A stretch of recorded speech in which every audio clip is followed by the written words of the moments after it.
Hello and welcome to another mini tutorial from UPVC Spares for Repairs. Today we're showing you how to change the hinges or the friction stays on a casement window that opens outwards, or alternatively opens outwards this way. We'll get on with that in a couple of seconds.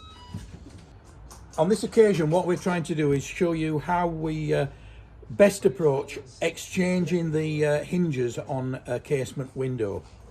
The critical thing when doing this is always to leave the hinge on the window frame or the opening sash before you attempt to exchange it.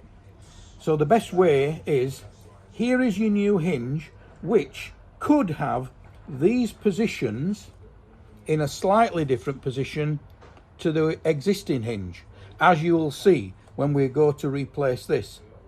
The reason for keeping the hinge on the sash is so that you can attempt to do this.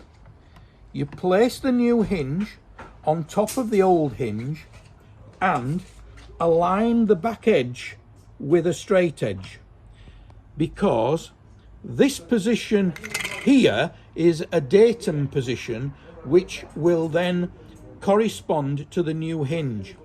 Once you've put that in place, here is the important thing.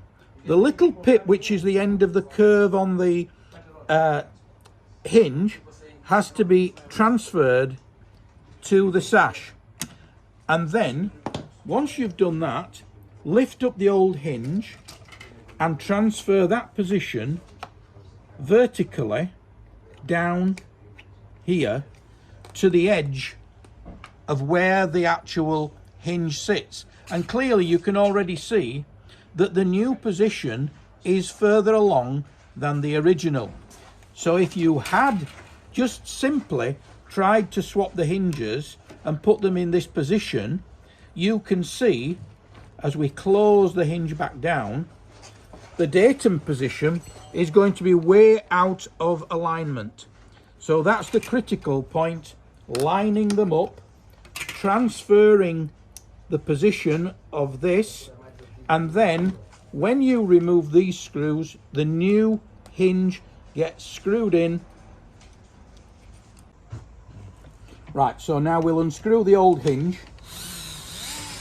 There's usually 3 screws. I've already taken one of them out to speed things up.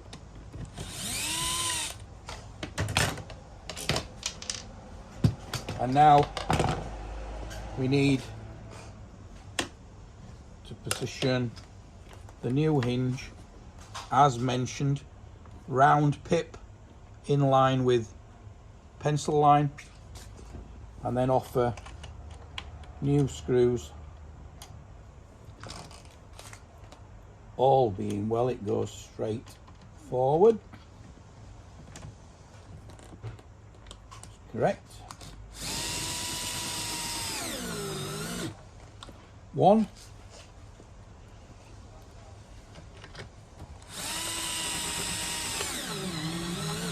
2,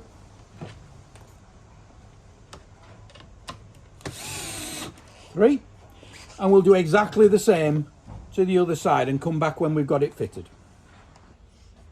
Having re-secured the sash in place, then simply close to, lock off, and it's perfect. We'd like to thank you for watching and hope that you're able to make good use of this little video. Thank you.